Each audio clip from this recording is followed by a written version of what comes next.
Welcome to Session 1 of EDUC 2110. I'm going to give you a visual walkthrough in this video. I'm not going to really tell you anything that's additional to the video, but perhaps you will have a better understanding of how to move through this module. And a little bit, you might get a little bit better feeling for what this module is about. So I would recommend you walk through it. You come through it with me. I think it'll take us about 10 minutes. I'm not always good at estimating time, but it should never take more than about 10 minutes to do this unless there's something huge in the module, which there's nothing huge here. Okay, so I'm inside of the module. I'd click the content button, and one thing I want you to notice, remember, you've got to be playing around in here in the new D2L. If you click around, you have different views. So right now I'm looking at the table of contents. That shows me that we just have the one session, and it's comprised of these 5 sections. If I click Session 1 Orientation here, that'll tell us in more depth over here what we've got within those 5 sections. In the Introduction section, we've got 3 objects. In the Syllabus Course Plan and Communication section, we've got 4. In the Session 1 Orientation Tasks, we've got 4. In the Session 1 Issue, US versus World, 3. And Moments in Educational History, 1. Okay, so that's what you can anticipate in this module. And then what we do is once we click it, we click the first item, and I do recommend you go in order generally. It's not, you don't have to, but you really often should, especially for a given section. A given section might, not in this module so much, but in later modules, a given section may present things in a more logical order. And so if you start with the last thing, you might be like, well, that doesn't make any sense. But that's because you didn't check out the other things in that module sometimes.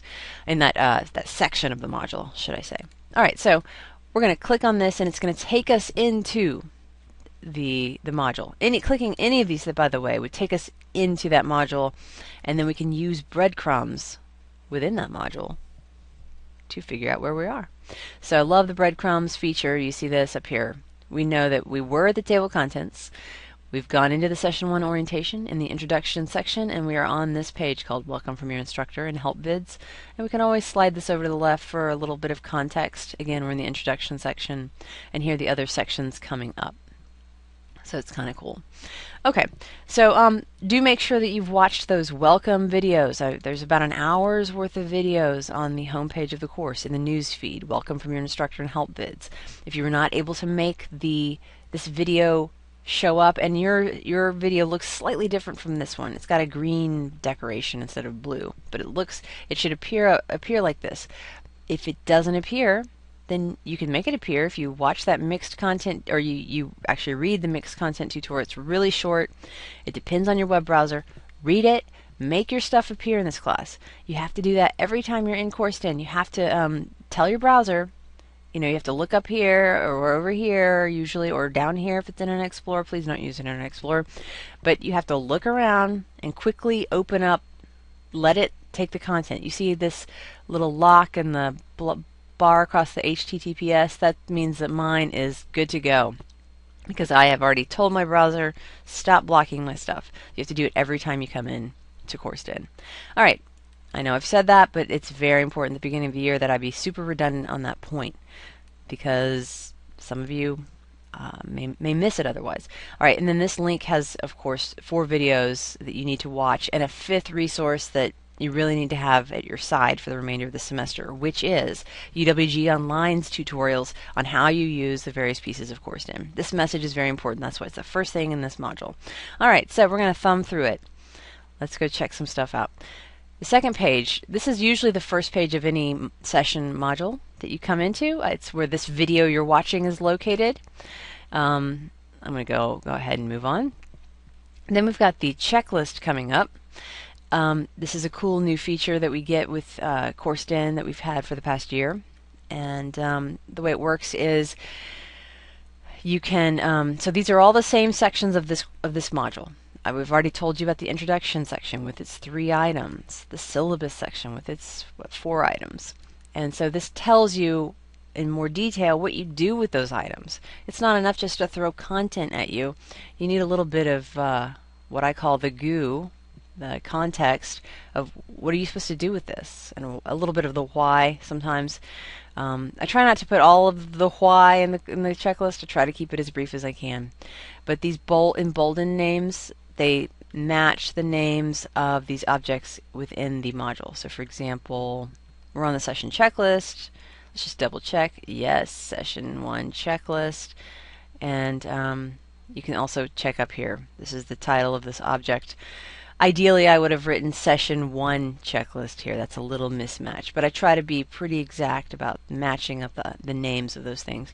All right, so I'm going to quickly talk about what it is that we're doing in this session using the checklist as my guide, and then I'm going to kind of click through a little bit and talk about some things, maybe little issues you might encounter. All right, so you want to check out the draft syllabus. It is 90% finished, and within the syllabus, I've put a very clear note on the front page in yellow saying everything's ready here except for these 2 things. And those 2 things will change, and I will re-upload a new syllabus on Friday of this first week of class, which means, and I've tried to be very specific about this because I hate it when professors upload like 2, 3, 4, 5 versions of a syllabus, and you have no idea what they changed. And it's very stressful, and it's like, do I read the syllabus? Do I waste that 30 minutes of my life reading it, or do I wait till the 5th one comes out? And either option is bad. It's bad to not have any clue what this class is about on the one hand, and on the other hand, it's bad if you have to keep rereading versions. So I am very specific with you about what 2 sections will have additions made. Right now, those sections are actually blank. It's the section that lists the assignments and tells you how many points they are, and then how you get your A, B, C, and D. By the way, you can actually look at all of that information. That information actually exists on the course plan now.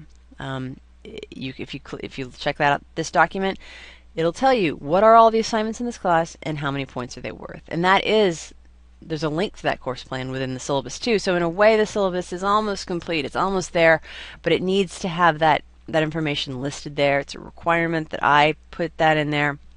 It's also nice if I list out your major projects and write a little short paragraph about each one to give you some idea at this point what these various things are. Okay, so that's coming up soon. But what you have, you can read in its entirety, and those pieces will not change. I will add 2 sections. All right, course plan. This is probably one of the top 5 documents in this whole class in terms of keeping you on track, making sure you know what's going on, big picture. I love the course plan because it tells you through all the noise of an online class, because there's a lot of text noise, right? There's lots of things on the screen and lots of words. I mean, that's what I see sometimes. It just becomes this big blur of words. And you're like, okay, what am I supposed to do? What is worth points? I'm a little out of time on this particular session. My life is crumbling around me. Please tell me what I just need to do for the points for this session.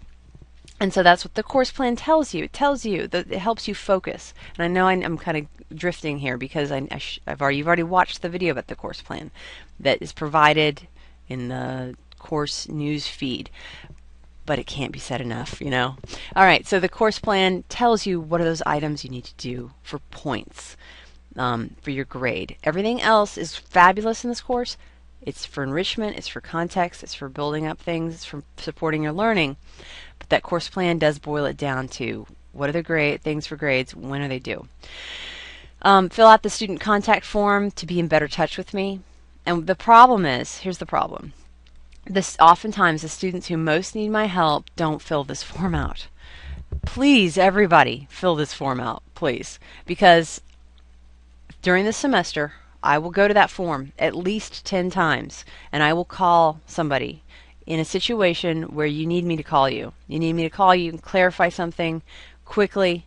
Time will be running out. It'll be like a little mini crisis. You'll want your name to be on that list, because when I call you, I never call you out to chew you out. I'm never angry. I don't blame you. I know we all live complex, distracting lives, etc., etc. I'm not unfriendly when I call. I call to quickly help you. If you can't talk, you don't have to pick up the phone, or we can talk later, but it helps for me to be able to call you. So put your contact information in there, please.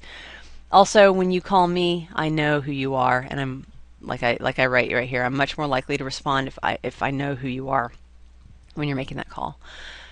I will still respond, but there may be a delay because, as you may or may not know, I've got 3 kids and lots going on, and an online class happens during your whole life, and so sometimes you can't always pick up the phone. The course questions and answers board is there for you all semester to ask questions in a public way. It's great, especially if you think that question will benefit others. Also, your fellow classmates can answer those questions there or take a stab at it. Session 1 orientation tasks. I want you to introduce yourself in the Session 1 discussion. This is within CoursedIn, and I believe this is the last discussion, the one and only discussion board we do within CoursedIn. If memory is serving me at this moment, it's the one and only discussion board we do inside of CoursedIn. The rest of the semester we'll be doing some blogging and working in other areas. Your D2L profile, fill that out so that we know who you are. Wiki creation and setup, this is a pretty easy little assignment. Super easy, actually. I do this in my other class, and your version of this assignment is super easy. Well, I shouldn't say that, because it may strike you as not super easy, and so it may come across as like, oh, she doesn't understand what we're going through. If you have any issues, which some of you will, just let me know. I'm here to help. And you're going to turn it in, and then we're going to work on it till you get it done. You're going to get it done right. Okay? So just get it in on time, please. And then if there's an issue, I'll let you know, and you can, tweak it and get it done right. All right, the EDUC 2110 Google community, please join that. There's some instructions provided on that. For setting up your blog, you will need a blog this semester, so you can use Blogger, which is a Google blogging platform. You have a Google account through your West Georgia Google account, but here's the catch. You might not want to blog with your name on it. Some of you do, and I do that. I'm identifiable on some of my own blogs, but you may not wish to do that, and I completely respect that. If that's the case, if you want to blog in relative anonymity, but we'll know who you are. In this class, we'll know who you are, because I will provide a list of all the blogs. But if you want to be fairly anonymous to the world, which is sometimes smart, it's smart because you don't always know when you're going to need to go clean up your web person, your web identity.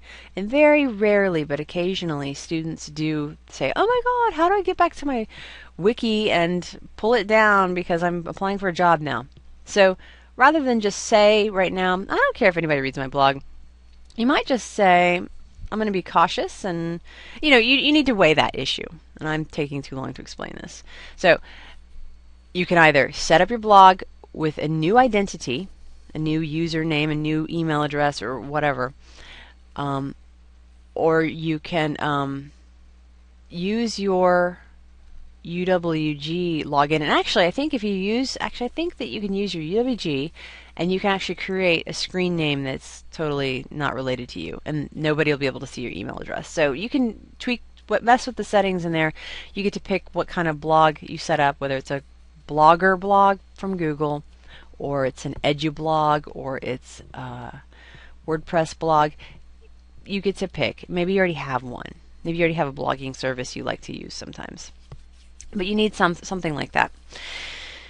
Because within that blogging service, once you've got that set up and you've picked a title for your blog, which is like a newspaper kind of, then within that you write your stories, which are the blog posts. And we're gonna do 6 of them this semester, which is not too many, not too bad, but enough. All right, so session 1 issue and blog post. I want you to go through some materials that I've collected related to the recent United States student performance on the PISA test. That's an international test, and how we continue to not be stellar in that PISA test, and what people in the United States are saying about it. Journalists, academics, conservatives, maybe some liberal voices in there. I want you to kind of look at that. What's going on with this PISA test? I want you to be kind of thinking, what do you think about it? How important is it that we perform well on it? What does it really mean to perform well on it? And then we're going to shift over and we're going to go look at in depth at a country, Finland, that does perform well on international tests, and go look at their educational system. Doing this, by the way, I haven't talked a lot about this, but that you have to have 10 hours of field experience in this class.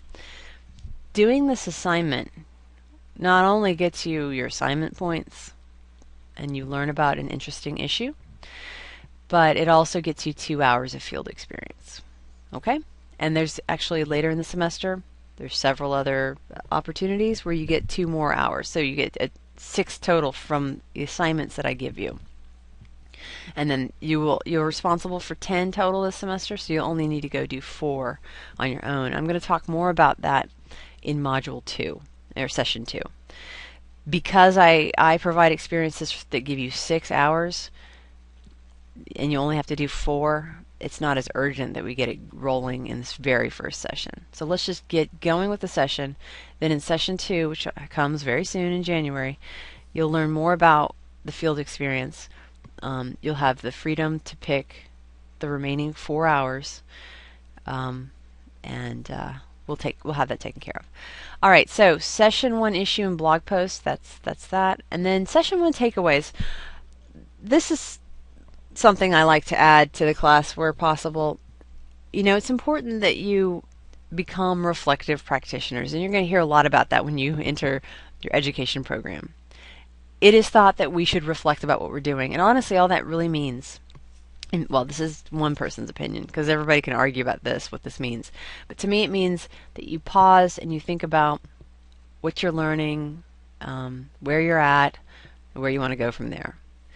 And so you're not teachers and you're not speech language pathologists yet, so really it's kind of silly to expect you to be reflective practitioners of teaching and speech, but it's good to understand that you should try to take moments to pause and think about what you're doing well, where areas you can improve. The Session 1 takeaways are not even that deep. All they are is, okay, you've been in this, like in Session 1, for example, learning about Pisa and Finland, for example, and blogging about it. It was a big bunch of stuff to do, and you got it in by the deadline, and there was little mini crises on the way. The Session 1 takeaways is your 5 minutes to think about the session and ask yourself, you know, if I wanted to remember anything from this session 6 months from now or 2 years from now, what were the key things? And I just want you to honestly just jot down 3 bullet points. You don't have to write paragraphs. You don't have to write more than 1 sentence. Just write sort of 3 bulleted sentences if you could. About those 3 things. It could be that it was a resource that you came across. I want to revisit the Finland Phenomenon movie, or I want to. Please don't just take that one. Try to think of. I mean, that could be one of your takeaways. If that's a genuine takeaway, write it down. But don't just write it down because I said it. But just 3 things that you thought were interesting, or memorable, or noteworthy that you would want to remember, because taking classes can be a blur. And if you don't take these moments to just kind of think, okay, really quickly, boiling it down, what was the most important thing, then sometimes a lot of cool stuff gets lost. So we're going to try this takeaway thing. Jot it down on a Word document and save it if you haven't made your wiki by that point. Actually, you really need to have created your wiki first. So save the takeaways for the very last, and then you can add them to your takeaways wiki page. Those get graded at the end of the semester, by the way. Okay, so finally, moments in educational history. This is an enrichment section. I don't know if I'll always have a moments in educational history section, but in this one I do. Sometimes I might want to feature something slightly different, but I want to have at least one enrichment thing in here. This is an awesome BBC story about a woman known as the Angel of Burundi, who grew up in, most of us probably don't know a lot about Burundi, but it was a country in civil war for decades, in the 70s, 80s, and 90s. And in the 90s, Marguerite Barankitse, who was a Tutsi woman, that was her ethnicity. The war is still going on, and Hutus and Tutsis are slaughtering each other and you're supposed to pick a side. Well, she kind of went against her whole culture and didn't pick a side, and she just took care of children of any ethnicity. And she had enormous number of children under her care, and they were in horrible shape. These poor babies were, maybe blind, or they had disease, or they had been maimed by the violence of the war. And just an incredible woman, and just I would recommend that you take the 10 minutes to listen to her story and maybe go find additional resources if you're interested. It's amazing. So I'm going to try to put people in there like that throughout this semester. All right, so I really have taken a while just to talk about this session, but I want to make sure that you are comfortable. All right, so I'm going to click through a little bit. There's our syllabus. There's me explaining the sections that I will be adding to. I'm going to keep clicking and show you the one page that course plan, so important. It tells you what you're doing and what the points are. And getting on to Hewitt's student contact form. Okay, so that came up for me, but yesterday in my office, no matter what I did, it would not come up in my Google Chrome browser. So I want to show you something. Oh, it's not there. Never mind. Never mind. I had thought that it would put the link to it down here, but it does not. So I'm not going to show you anything. If you have trouble opening up this form, let me know. Let's see here. That doesn't work. It might help to pop it out and then you might have to redo the unlocking thing. That could help you to do that. But that's the module, guys. I hope you enjoy this module's issue or the issues related to it. And let me know if you guys have any questions, and I will end it there.